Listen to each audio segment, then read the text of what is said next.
கடவுள் நம்பிக்கை. இந்த கடவுள் நம்பிக்கை ஒவ்வொருத்தருடைய பார்வையில இருந்து மாறுபடுதுன்னு தான் சொல்லியாகணும். ஒரு சில பேர் சிவன், விஷ்ணு, ராமர், கிருஷ்ணர், காளி, மாரியம்மன், பிள்ளையார், முருகன், ஐயனார், கருப்பன், சித்தர், சாமியார், இயற்கை, கர்மா, ஜீசஸ், அல்லாஹ், புத்தர் அப்படின்னு உலகத்துல இருக்கிற பல்வேறு மக்கள் அவங்களுக்கு எது நம்பிக்கைன்னு படுதோ அந்த கடவுள் கிட்ட போயிட்டு பிரேயர் பண்ணி தனக்கு வேண்டிய விஷயங்கள்லாம் வேண்டிக்கிட்டு வருவாங்க. பட் இந்த நம்பிக்கை எல்லாமே எந்த இடத்துல கேள்விக்குறியா மாறுதுன்னா மனித குலத்துக்கும் இயற்கைக்கும் மாறான சில விஷயங்களை நம்பும் போதுதான் சில பிரச்சனைகளை மக்களுக்கு ஏற்பட ஆரம்பிக்குது. பல பேர்கிட்ட கடவுள் நம்பிக்கைகளா இருந்தாலும் அது கூடவே மூட நம்பிக்கை அப்படின்ற ஒரு விஷயம் நிறைந்துதான் காணப்படுது. இந்தியாவில் ஹிந்து மதத்துல மட்டும் கிடையாது, எல்லா மதத்திலுமே இந்த மூட நம்பிக்கை அப்படின்ற ஒரு விஷயம் நிறைஞ்சுதான் காணப்படுது. வெளிநாடுகளிலுமே என்னதான் அவனுங்க நல்லா படிச்சு நம்மளை விட ஹை டெக்னாலஜில இருக்காங்க அப்படின்னு சொல்லப்பட்டாலுமே அவங்களுக்குள்ளேயுமே இந்த மாதிரியான மூட நம்பிக்கைகள்லாம் இருக்கு. அப்படிப்பட்ட ஒருத்தன் தான் இந்த ராக் தெரியால்ட். இவனை பத்தி சொல்லணும்னா கனடா நாட்டோடைய மோஸ்ட் நோட்டோரியஸ் கிரிமினல்னு அழைக்கப்படுறான். அப்படி இந்த அளவுக்கு இவனை அழைப்பதற்கான காரணம் என்னன்னா, இவனை நம்பி ஒரு குரூப் ஆஃப் பீப்புள் வந்து போயிருக்காங்க. அதுல மெஜாரிட்டியா இருந்தது எல்லாமே பெண்கள் தான். இதை தவிர அவங்களுக்கு பண்ண இவன் கொடூரமான விஷயங்கள்லாம் கேட்டாலே உங்களுடைய காதுகள்லாம் நம்பவே நம்பாது. ஏன்னா அந்த அளவுக்கு மனித குலத்தையும் அப்பாற்பட்டு தாண்டி கொடூரத்துக்கும் மேல ஒரு வார்த்தை இருந்தா அந்த மாதிரியான ஒரு விஷயத்தை தான் அவனுடைய சீடர்களுக்கு பண்ணியிருக்கான் அப்படின்னு கூட சொல்லலாம். ஃபார் எக்ஸாம்பிளுக்கு சொல்லணும்னா, அந்த குரூப்ல இருக்கிற யாருக்காவது மெடிக்கல் எமர்ஜென்சி, ஏதாவது சர்ஜரி பண்ணணும், ஆபரேஷன் பண்ணணும் அப்படின்னா இவனே தான் அது எல்லாத்தையுமே பண்ணுவான். அதுக்குன்னு ஒரு டூல் ஷெட் ஒன்று அமைச்சு கிச்சன் மேடை மாதிரி இருக்கிற ஒரு இடத்தை தான் இவன் ஆபரேஷன் தியேட்டர் மாதிரி யூஸ் பண்ணியிருக்கான். முக்கியமா 1988ல் சொலஞ்சி பாலியாட் அப்படின்ற ஒரு பொண்ணுக்கு வயிற்று வலி அப்படின்னு இவங்கிட்ட சொல்லியிருந்திருக்காங்க. அப்போ இவன் என்ன பண்ணியிருந்திருக்கானா, அந்த பொண்ணை அந்த கிச்சன் மேடையில படுக்க வச்சு அந்த பொண்ணுடைய வாயில ஆல்கஹாலை அதிக அளவுக்கு ஊற்றி மயக்கமாக வச்சு எந்தவித மயக்க மருந்தும் பெயின் கில்லரும் கொடுக்காமலே கிச்சன் நைஃபால வச்சு அந்த பெண்ணுடைய வயிற்றை கிழிச்சிருக்கான். இதை தவிர அந்த பொண்ணுடைய குடலையே வெட்டி எரிஞ்சிருக்கான். பட் ஆபரேஷன் சக்சஸ் ஆயிட்டுன்னு அவன் நினைச்சாலும் அதிக அளவுக்கு ரத்தம் வெளியேறிட்டதுனாலையும் அந்த பொண்ணால அந்த வலியை தாங்கிக்க முடியாததுனால அந்த இடத்துலயே கொடூரமா துடிதுடிச்சு இறந்து போயிருந்திருக்காங்க. இன்னும் இதை விட ஒரு கொடூரமான ஒரு விஷயம் சொல்லணும்னா, ஒரு பொண்ணு தன்னுடைய கையில வந்து நரம்புல ஏதோ பிரச்சனை அப்படின்னு சொல்லியிருந்திருக்காங்க. என்ன ஏதுன்னு கூட கேட்காம அவன் மரம் வெட்டுற ஒரு கோடாலியை வச்சு அந்த பெண்ணுடைய கையை ஷோல்டர் வரைக்குமே வெட்டி விட்டு இருந்திருக்கான். இந்த மாதிரி பல கொடூரமான விஷயங்கள் பண்ண இந்த ராக் தெரியால்ட் அப்படின்ற கனடா நாட்டோடைய மோஸ்ட் நோட்டோரியஸ் கிரிமினலை பத்தி தான் இன்னைக்கான வீடியோல தெளிவா பார்க்க போறோம். இவனை நம்பி போன அந்த ஃபாலோயர்ஸுக்கு என்னென்ன நடந்துச்சு, யார் இந்த ராக் தெரியால்ட், இவன் வேற என்னென்னலாம் பண்ணா, இவனை எப்படி போலீஸ் கண்டுபிடிச்சாங்க அப்படின்றத ஒண்ணு விடாம டீட்டெயிலாக உங்களுக்கு சொல்ல போறேன். வீடியோவை எங்கேயுமே ஸ்கிப் பண்ணாம தொடர்ந்து பாருங்க. நான் உங்கள் Babu Shankar. Welcome to Babu Shankar files.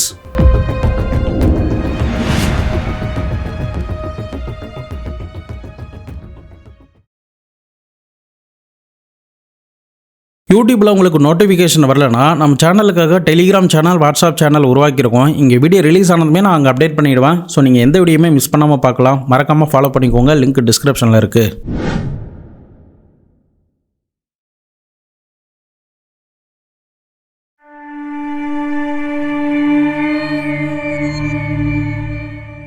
இந்த ராக் தெரியால்ட் சரியா மே 16, 1947 கனடாவில் இருக்கிற கியூபக் அப்படின்ற பகுதியில் தான் பிறந்திருக்கான். இவன் சின்ன வயதுல இருந்து நல்ல பிரில்லியண்டா ஒரு இன்டெலிஜென்டான ஆளாக தான் இருக்கான். பட் நாளை பின்ன இவன் 7th கிளாஸ் படிச்சுக்கிட்டு இருந்த நேரத்தில் ஸ்கூலை ட்ராப் அவுட் பண்ணியிருக்கான். அதுக்கு காரணமாக சொல்லப்பட்டது அவங்க ஃபேமிலியோடைய ஃபைனான்சியல் சுச்சுவேஷன். இதை தவிர சில பர்சனல் ரீசன் கூட இருந்ததாகவும் சொல்லப்படுது. அதே சமயம் வீட்டில் இருக்கிற இவனை அவனுடைய அப்பா கொடூரமான முறையில் சித்திரவதைகள்லாம் பண்ணுவார். அது எந்த அளவுக்குன்னா, என்னதான் இவன் பையனா இருந்தாலும் அந்த பையன்கிட்டயே எப்படி நடந்துக்க கூடாதோ அந்த மாதிரி தவறா பிசிக்கலா ஹராஸ்மெண்ட்லாம் அவனுடைய அப்பா பண்ணி இருந்திருக்காரு. நாட் ஒன்லி இந்த ராக் தெரியால்ட், இவன் கூட பிறந்த 7 பேருக்கும், அது ஆணா இருக்கட்டும் பெண்ணா இருக்கட்டும், எல்லாருக்குமே அவனுடைய அப்பா இந்த மாதிரி தான் ஒரு கொடூரமான சித்திரவதைகளை அந்த வீட்டில் பண்ணி இருந்திருக்காரு. இவனுடைய அப்பாவுக்கு பயங்கரமா ட்ரிங்க்ஸ் பண்ற பழக்கம் இருக்கு.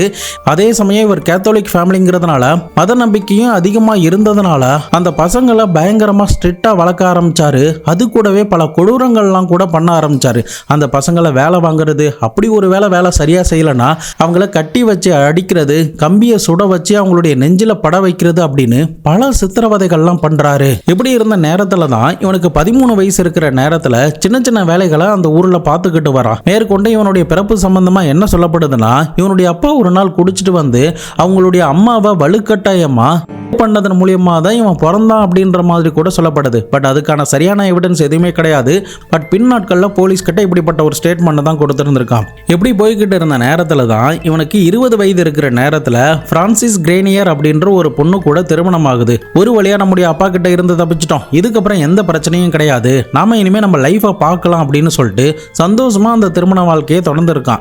இவனுக்குமே இந்த மத சம்பந்தமான விஷயத்திலையும் ஒரு ஆளை உயிர் பிழைக்க வைக்கிற ப்ராசஸ்ல நம்ம இறங்கணும் அப்படின்ற மாதிரி எண்ணங்கள்லாம் தோண ஆரம்பிச்சு அது சம்பந்தமான விஷயங்கள்லாம் படிக்க ஆரம்பிக்கிறான். முக்கியமா பைபிளை முழுவதுமா படிச்சு சாத்தான்கள் சம்பந்தமாவும் பைபிள்ல இருக்கிற சில டார்க்கான ஸ்டோரியை பத்தியும் படிக்க ஆரம்பிச்சிருக்கான். இதெல்லாம் ஒரு பக்கம் நடந்துகிட்டே இருக்கிற நேரத்துல இவனுக்கு அழகான 2 ஆண் குழந்தை பிறக்குது. ஒரு குழந்தைக்கு ஜூனியர் ராக்கனும், இரண்டாவது குழந்தைக்கு பிரான்கோசிஸ் அப்படின்ற பெயரும் வைக்கிறான். இதன் பிறகு இவன் சந்தோஷமா சர்ச்சுக்கு போறது, இந்த ஃபேமிலி கூட டைம் ஸ்பெண்ட் பண்றது, வேலை பார்க்கறது அப்படின்னு எந்த பிரச்சனையுமே இல்லாம நல்லா தான் இவனுடைய லைஃப் போய்கிட்டு இருந்திருக்கு. பட் அந்த நேரத்துல தான் அவனுக்கு திடீர்னு ஒரு நாள் பயங்கரமான ஒரு வயிற்று வலி ஏற்பட ஆரம்பிக்குது.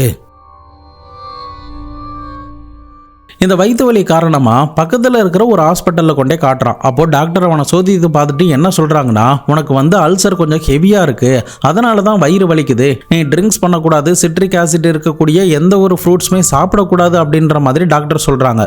ஸோ அதன் அடிப்படையில் அவன் அந்த ஹாஸ்பிட்டலில் ட்ரீட்மெண்ட் எடுத்திருக்கான். பட் அந்த ட்ரீட்மெண்ட் எடுத்ததுக்கு பிறகு தான் அவனுக்கு சைடு எஃபெக்ட்ஸ் ரொம்ப பயங்கரமாக வர ஆரம்பிக்குது.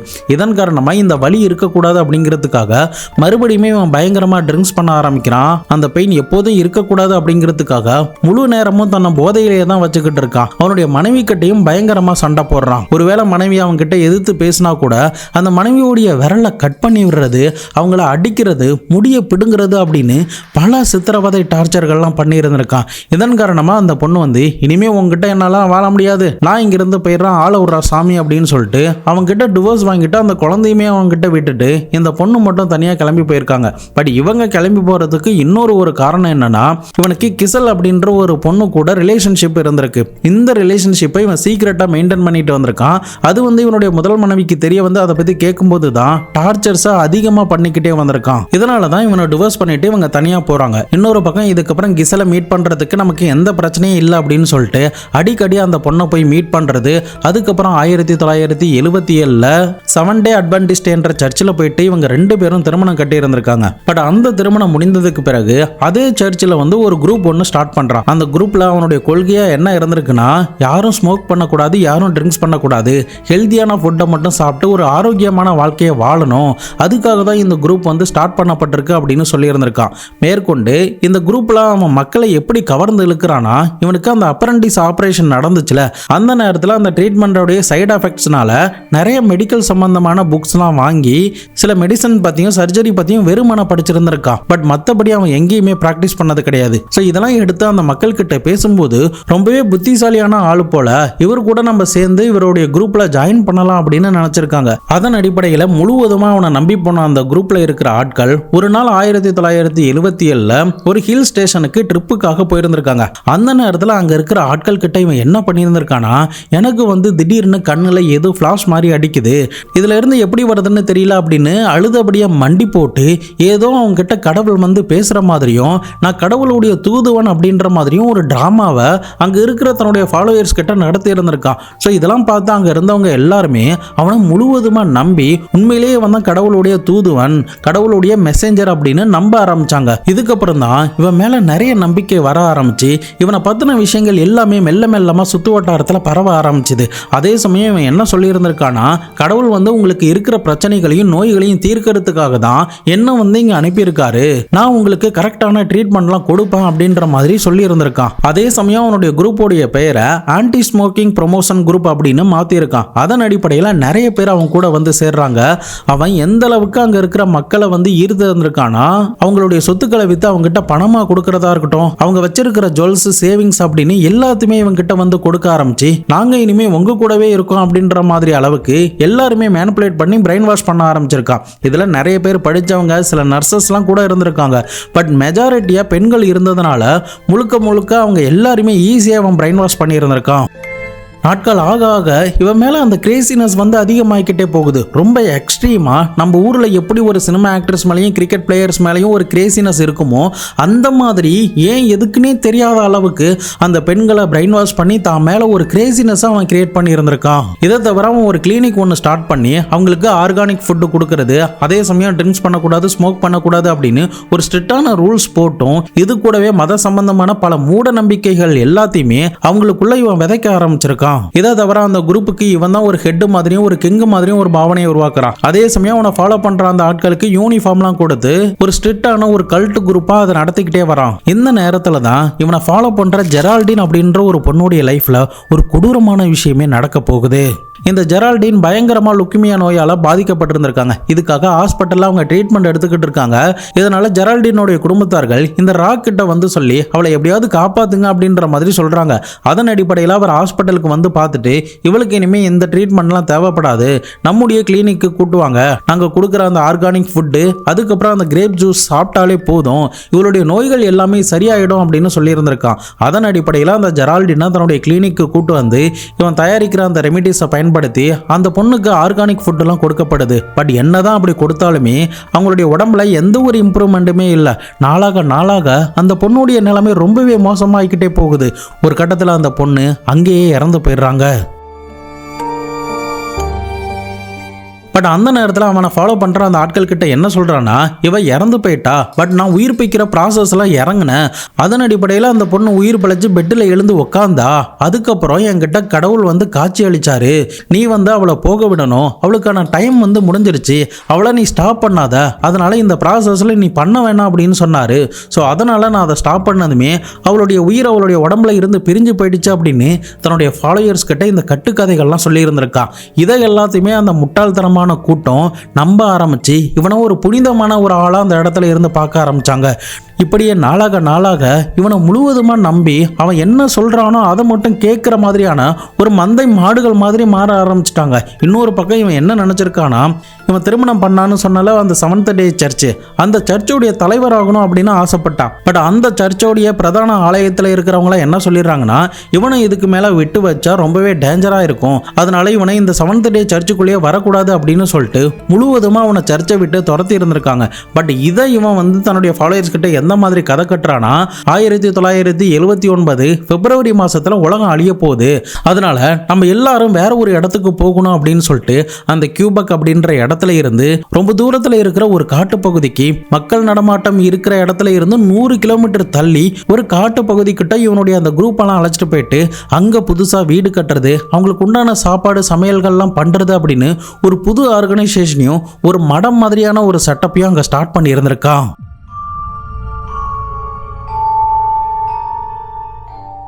ஒருவேளை அவங்களுக்கு ஏதாவது பிரச்சனைனா கூட இவங்க மக்களை பார்க்கறதே வந்து ரொம்பவே சிரமம். அந்த அளவுக்கு ஒரு ரிமோட் ஏரியாவை செலக்ட் பண்ணி தான் இவன் கூட இருக்கிற அந்த 18 பேரையும் அவனுடைய அந்த கல்ட் ப்ராசஸ் பண்ண போற அந்த இடத்துக்கு அழைச்சிட்டு போறான். அந்த இடத்துக்கு சாப்பாடெல்லாம் வரும், இவனுக்கு தேவையான சாப்பாடெல்லாம் இவன் சாப்பிட்டுப்பான். ஆனால் அங்கே இருக்கிற ஆட்களுக்கு மட்டும் அளவாக தான் சாப்பாடு கொடுப்பான். காரணம் கேட்டால் அங்கே இருக்கிறவங்க எல்லாரும் ஹெல்த்தியாக இருக்கணும், நான் சொல்கிற அளவுக்கு தான் சாப்பிடணும், அப்போ தான் ஹெல்த்தியாக இருக்க முடியும் அப்படின்னு சொல்லிட்டு அவங்களுக்கு சாப்பாடு எல்லாத்தையுமே கம்மியாக தான் கொடுத்துக்கிட்டு வந்தான். இதை தவிர இந்த காட்டு பகுதிக்கு வந்ததுக்கு பிறகு அங்க இருக்கிற ஆட்களுக்கு பைபிள்ல இருக்கிற பெயர்கள்லாம் வைக்க ஆரம்பிச்சான். முக்கியமா அவனுடைய பெயரை மோசஸ் அப்படின்னு மாத்திக்கிட்டான். இப்படியே நாட்கள் நகர நகர அங்க இருக்கிறவங்க எல்லாருமே ஒரு எறும்பு மாதிரி வேலை பார்க்கறாங்க அப்படின்னு சொல்லிட்டு அந்த குரூப்போடைய பெயரை ஆன்ட் ஹில் கிட்ஸ் அப்படின்னு மாத்த ஆரம்பிச்சிருக்கான். அதே சமயம் அங்க இருக்கிற 9 பெண்களை இவன் திருமணம் பண்ணி 26 குழந்தைகளை அதுக்கப்புறம் பெத்துக்க ஆரம்பிச்சான். அங்க இருக்கிற கன்னி பெண்கள் எல்லாமே இவனுக்கு மெல்ல மெல்ல மனைவிகளா மாற ஆரம்பிக்கிறாங்க. பட் அங்க இருக்கிற எல்லாருடைய சம்மதத்தோட தான் இந்த விஷயங்கள் எல்லாமே நடந்திருக்கு. பட் இவன் இப்போதைக்கு திருமணம் கட்டிட்டு வந்த அந்த கிசல் அப்படின்ற பொண்ணு வந்து பயங்கரமா ஆத்திரப்பட்டிருக்கான். ஏன் இப்படிலாம் பண்றீங்க அப்படின்னு சொல்லி கேட்கும்போது அதுக்கு அவன் என்ன சொல்றான்னா, எல்லாருமே ஈக்குவல், எல்லாருமே சமமா இருக்கணும், அதே சமயம் நான் கடவுளுடைய தூதுவன் அப்படிங்கிறதுனால என் மூலமா பிறக்கிற குழந்தைகளும் நல்லா இருக்கும், அவங்களுக்கு நிறைய பவர் டிவைன்லாம் இருக்கும், அதனால தான் நான் இந்த ப்ராசஸ்ல இறங்குறேன் அப்படின்னு சொல்லி அங்க இருந்த மக்களையும் சரி தன்னுடைய மனைவியும் சரி இதே மாதிரி பிரெயின் வாஷ் பண்ணி 9 கன்னி பெண்களை தேர்ந்தெடுத்து திருமணம் பண்ணி 26 குழந்தைகளை பெற்றெடுக்கிறான். இதுல இன்னொரு ஷாக்கிங்கான விஷயம் என்னன்னா, 4 பெண்களை ஒரே நேரத்தில் திருமணம் பண்ணியிருக்கான். இப்படி இவன் இந்த மாதிரி பெண்கள் மோகத்துல பல அட்ராசிட்டி அந்த இடத்துல பண்ண ஆரம்பிச்சான். பட் அங்க இருக்கிற யாருக்குமே அது தப்பு அப்படிங்கிறது தெரியாம அவன் என்னென்னலாம் சொல்றானோ அது எல்லாத்தையுமே ஃபாலோ பண்ணிக்கிட்டே வந்தாங்க.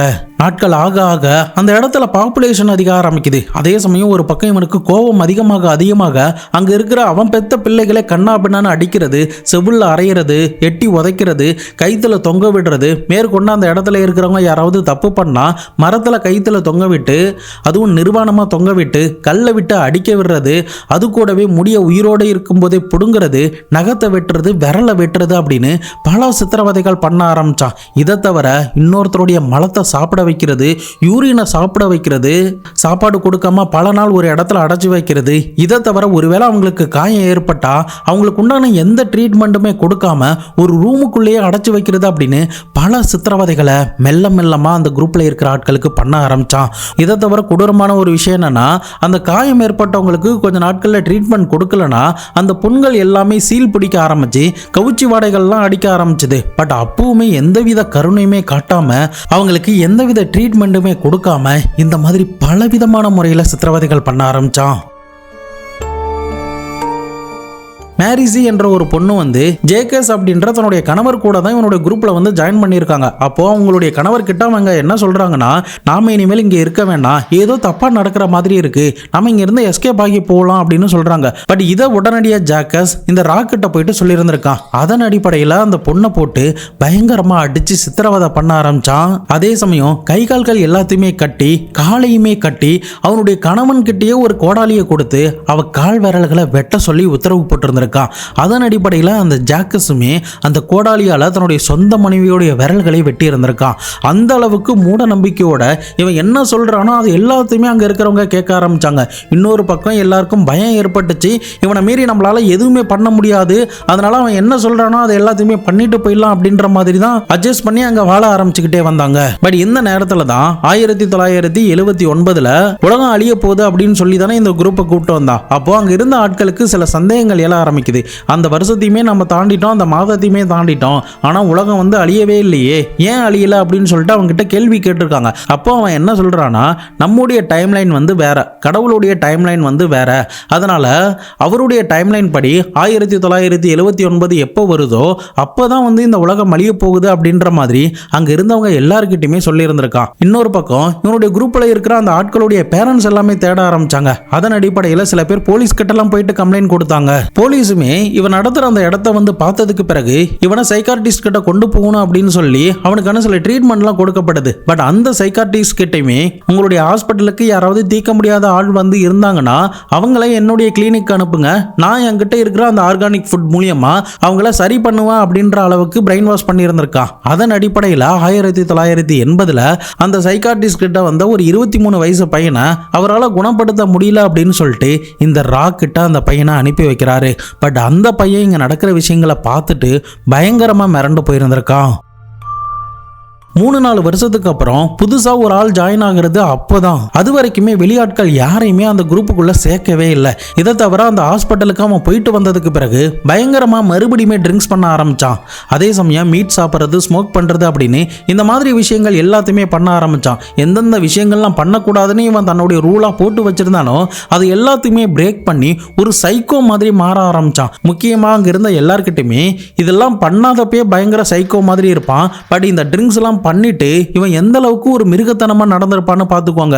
ஃபார் எக்ஸாம்பிளுக்கு ஒரு விஷயத்த சொல்லணும்னா 1981 மார்ச் 23 இவன் நடத்துற அந்த காட்டு பகுதிக்குள்ள ஒரு பார்ட்டி ஒன்று அரேஞ்ச் பண்ணியிருக்கான். அந்த பார்ட்டிக்கு இவனுடைய 2 மகன்களும், முதலாவது மனைவிக்கு பிறந்தாங்களா அந்த ஜூனியர் ராக் மற்றும் பிரான்கோசிஸ், அந்த 2 பேரும் இந்த பார்ட்டிக்கு வந்திருக்காங்க. வெளியாட்கள் ஒரு பார்ட்டிக்கு வந்து கலந்துக்கிறது அப்படிங்கிறது இதுதான் முதல் முறையா இருந்திருக்கு. அப்போ தன்னுடைய மகன் கிட்ட இந்த ராக் என்ன சொல்றானா, இந்த குரூப்ல இருந்து ஒரு 3 குழந்தைகளை வெளியில எடுத்துட்டு போயிட்டு வள, அவங்களுக்கு தேவையான விஷயத்த நான் பண்றேன் அப்படின்ற மாதிரி சொல்லியிருந்திருக்கான். அப்படி கொடுக்கப்பட்ட 3 குழந்தைகள்ல ஒரு குழந்தை தான் இந்த சாமுவேல். இந்த சாமுவேலை வெளியில வளர்க்கறதுக்காக ஜூனியர் ராக் கிட்ட கொடுத்ததுக்கு பிறகு ஒரு நாள் அந்த குழந்தை பயங்கரமா கத்தி இருந்திருக்கு. இதனால ஆத்திரம் தாங்க முடியாத அந்த ஜூனியர் ராக் பயங்கரமா அங்க இருக்கிற ஒரு கட்டையை எடுத்து அடிச்சிருந்திருக்கான். அப்படி அடிச்சதுல அந்த சாமுவேல் என்ற குழந்தை கோமாவுக்கு போயிருந்திருக்கு.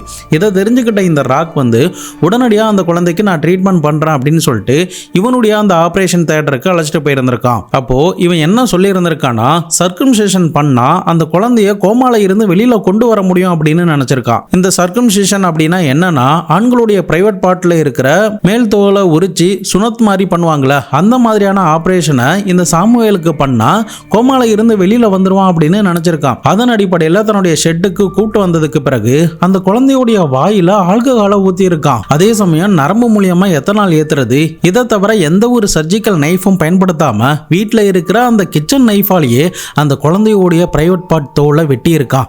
அப்படி வெட்டினதுல பயங்கரமா ப்ளீடிங் ஆகியிருந்திருக்கு. ஒரு கட்டத்தில் அந்த ப்ளீடிங்லாம் ஸ்டாப் பண்ணாலுமே அந்த இடத்துல இன்ஃபெக்ஷன் ஆகி அந்த குழந்தை மர்மமான முறையில் அவனுடைய அந்த ஆபரேஷன் தியேட்டர்லேயே இறந்து போயிருந்திருக்கு. அந்த கல்ட் குரூப்ல இறந்து போன ஒன் ஆஃப் த யங்கஸ்ட் விக்டிம்னா அது இந்த சாமுவேல் தான். இந்த சாமுவேலுடைய இறப்பை பத்தி அங்க இருக்கிற ஆட்கள் கிட்ட என்ன சொல்லி இருந்திருக்கானா, கடவுள் அது தன்னுடைய குழந்தை அப்படின்னு கருதுறதுனால கடவுளே அந்த குழந்தையை எடுத்துக்கிட்டு இதை பத்தி நம்ம பேச வேண்டாம் அப்படின்னு சொல்லி இருந்திருக்கான். பட் நாட்கள் ஆக ஆக இவனுடைய குரூப்புக்குள்ள ஒரு 23 வயசு பையன் வந்தான்னு சொன்னல, அந்த பையன் அந்த இடத்துல இருந்து தப்பிச்சு ஓடி பக்கத்துல இருக்கிற போலீஸ் ஸ்டேஷன்ல போயிட்டு அதை சொல்லி இருந்திருக்கான். அதன் அடிப்படையில் போலீஸ் ஆபீசர் ராக்கோடைய இடத்துக்கு வந்து அவனை கைது பண்ணும்போது, நான் இந்த எதையுமே பண்ணல, என்னுடைய மகனான ஜூனியர் ராக் தான் அடிச்சு கோமாவுக்கு கொண்டு போயிட்டான் அப்படின்னு சொல்லி இருந்திருக்கான். ஆனா இவன் தான் ஆபரேஷன் பண்ணி இறந்து போயிடுச்சு அப்படிங்கறத கண்டுபிடிச்ச போலீஸ் அவனுக்கு 2 வருடம் சிறை தண்டனை வாங்கி கொடுக்குறாங்க. பட் அந்த நேரத்துல கூட இவனுடைய ஃபாலோயர்ஸான இவனுடைய குழந்தைகளா இருக்கட்டும், இவனுடைய மனைவிகளா இருக்கட்டும், எல்லாருமே ஜெயில வந்து பார்த்துருக்காங்க. இதை தவிர என்னதான் இவன் ஜெயில இருந்தாலும் இந்த குரூப் தொடர்ந்து ரன் ஆகிக்கிட்டே தான் இருந்திருக்கு. இவன் எப்போ வருவான் அப்படின்னு சொல்லிட்டு காத்துக்கிட்டு இருந்திருக்காங்க.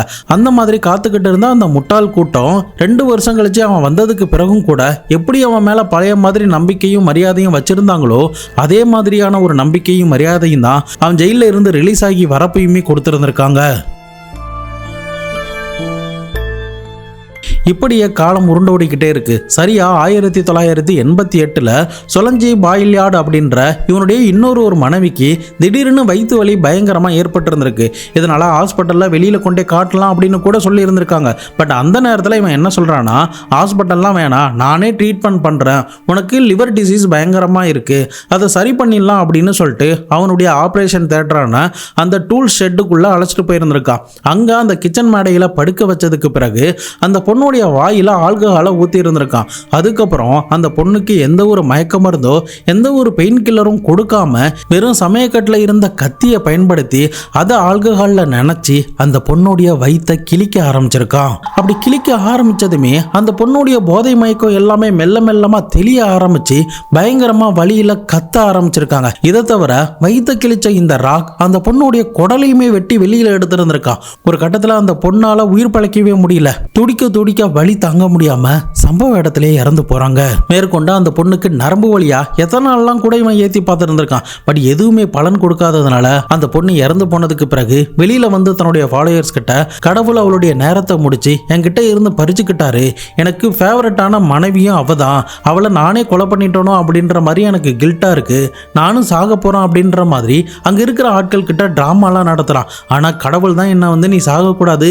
இன்னும் நிறைய பேருக்கு நீ சர்வீஸ் பண்ணணும், மூலியமா நிறைய மக்களுடைய நோய்களையும் பிரச்சனையும் தீக்கணும் அப்படின்ற மாதிரி சொல்லி இருந்திருக்கான். பட் இவன் எந்த ஒரு டாக்டருக்கும் படிக்கவே இல்லை, மெடிக்கல் சம்பந்தமா எந்தவித பிராக்டிஸுமே பண்ணவே இல்லை. வெறும் அந்த புத்தகத்தில் இருக்கிறத மட்டும் படிச்சுட்டு தனக்கு எல்லாம் தெரியற மாதிரி அந்த குரூப்பை நம்ப வச்சு இவ்வளவு பெரிய கொடூரங்கள் எல்லாமே தன்னை நம்பி வந்த அந்த ஃபாலோயர்ஸுக்கு இந்த ராக் பண்ணியிருக்கான்.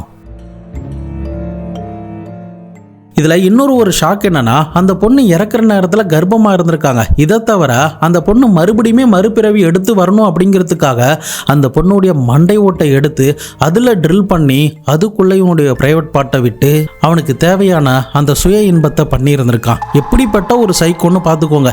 இது ஏன் பண்றீங்க அப்படின்னு சொல்லி கேட்டாலுமே இப்படி பண்றதன் மூலியமா மறுஜென்மம் எடுத்து இவ உடனடியா பிறப்பா அப்படின்னு மற்ற ஃபாலோயர்ஸ் கிட்டலாம் கூட இவன் சொல்லி இருந்திருக்கான். அதையுமே அந்த முட்டாள் கூட்டம் மெல்ல மெல்லமா நம்ப ஆரம்பிச்சது.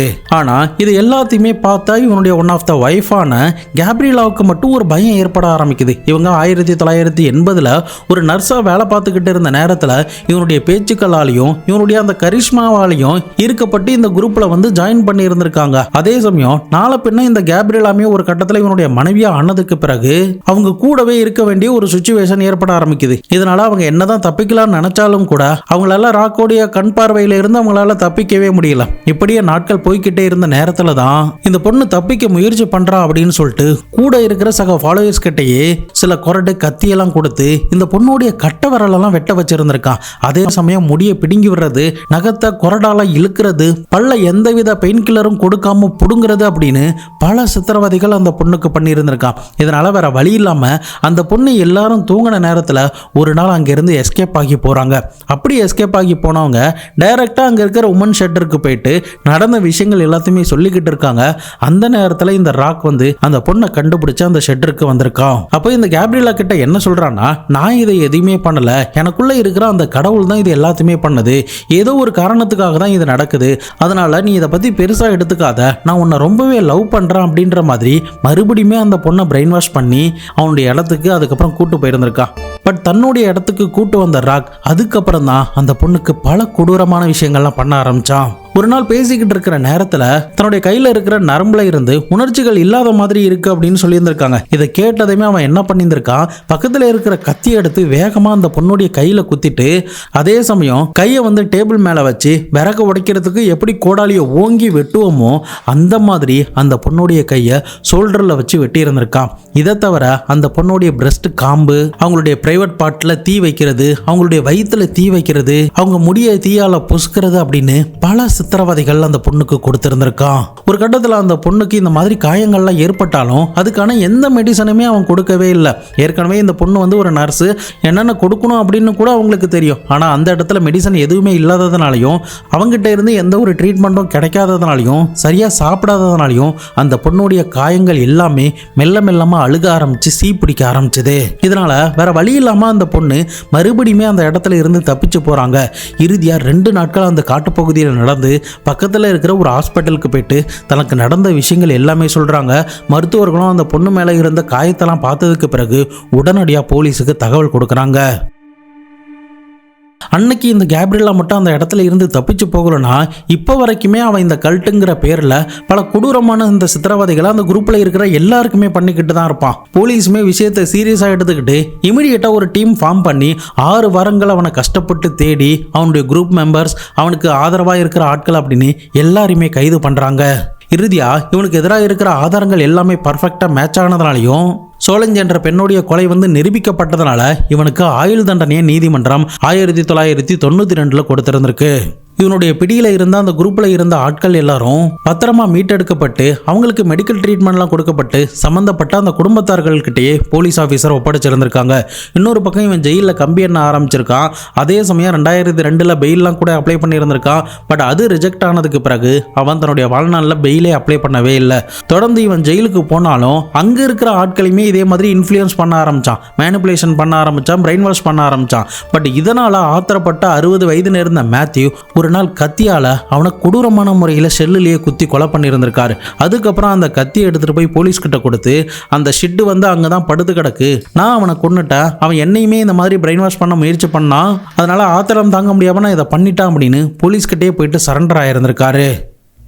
இந்த ராக்குக்கு கர்மாவே அவனுக்கு தேவையான தண்டனையை கொடுத்துச்சுன்னு தான் சொல்லலாம். எத்தனை பேரை எந்த அளவுக்கு மூட நம்பிக்கையின் பேரில் இவ்வளோ சித்திரவதைகள்லாம் பண்ணியிருப்பான் அப்படிங்கிறத யோசிச்சு பாருங்க. தங்களை காப்பாற்ற யாரும் வரமாட்டாங்களா அப்படின்ற ஏக்கத்தோட அவங்களுடைய மனநிலை எந்த அளவுக்கு வேதனைப்பட்டிருக்கும், அவங்ககிட்ட எந்த அளவுக்கு சித்திரவதைகளை அனுபவிச்சிருப்பாங்க, அவனை எதிர்த்து கேள்வி கேட்க முடியாமலும் அவனை மீறி எதுவுமே பண்ண முடியாமலும் எந்த அளவுக்கு மனம் நொந்து போயிருப்பாங்க அப்படின்னு பாருங்க. பட் அதுக்கான தண்டனையாக தான் மேத்யூ மூலியமா அந்த கர்மா அவனுக்கு கொடுத்துருக்கு. ஒவ்வொரு மதத்தில் இருக்கிற மக்களுமே இந்த மாதிரி சாமியார் கிட்ட போனா நம்முடைய உடல்நிலை வந்து சரியாயிடும் அப்படின்னு நினைச்சா உங்களை விட ஒரு முட்டாள்தனமான ஆளு வேற யாருமே கிடையாதுன்னு தான் நான் சொல்லுவேன். ப்ராப்பரான மெடிக்கல் ட்ரீட்மெண்ட்டோ, அது இங்கிலீஷ் மெடிசனாக இருக்கட்டும், சித்த மருத்துவமாக இருக்கட்டும், இயற்கை வைத்தியமாக இருக்கட்டும், கரெக்டான வைத்தியம் எடுத்தால் மட்டும்தான் உங்களுடைய உடம்புல இருக்கிற பிரச்சனையை உங்களால் தீர்க்க முடியும். அதை விட்டுட்டு இந்த மாதிரி போலித்தனம் பண்ற ஆட்களை நம்பி போய் உங்களுடைய உயிரை நீங்களே மாய்த்து கொள்ளாதீங்க. உங்கள்கிட்ட யாராவது வந்து நான் கடவுளை காட்டுறேன், நான் தான் கடவுள், நான் தான் கடவுளுடைய தூதுவன் அப்படின்ற மாதிரி யாராவது சொன்னால் அவனை கண்டிப்பாக நம்பாமல் அவங்ககிட்ட இருந்து விலகி போகிறது ரொம்பவே நல்லது தான். என்னை பொறுத்த வரைக்கும் கடவுள் அப்படிங்கிறது என்னுடைய மனசாட்சியும் நான் செய்கிற வேலையும் நான் வாழ்க்கையில் எப்படி நேர்மையாக இருக்கேன் அப்படிங்கிறத வச்சு தான் எனக்கான நல்லது கெட்டது எல்லாமே பின் நாட்களில் நடக்கும். ஸோ இதை நீங்கள் கரெக்டாக ஃபாலோ பண்ணாலே போதும். கடவுளை போயிட்டு நீங்கள் இந்த இடத்துல போய் வழிபடணும், அந்த ஊருக்கு போயிட்டு இதெல்லாம் பண்ணாதான் இதெல்லாம் நடக்கும் அப்படின்னு நம்பாமல் உங்களை நீங்களே நம்பி உங்களுக்கும் நீங்கள் பார்க்குற வேலைக்கும் சுற்றி இருக்கிறவங்களுக்கும் நேர்மையாக எந்த பிரச்சனையும் கொடுக்காம இருந்தாலே உங்களுக்கு வாழ்க்கையில் எந்த பிரச்சனையுமே வராது. கடவுள் நம்பிக்கை எல்லாருக்குமே இருக்கலாம். ஆனால் தான் தான் கடவுளுடைய தூதுவன் அப்படின்னு எவனாவது சொல்லி வந்தா கண்டிப்பாக நம்பவே நம்பாதீங்க. இந்த மாதிரியான விஷயங்கள் எல்லா மதத்திலுமே இருக்கும். அதனால அதுகிட்ட இருந்து முடிஞ்ச அளவுக்கு விலகி இருக்க பாருங்க.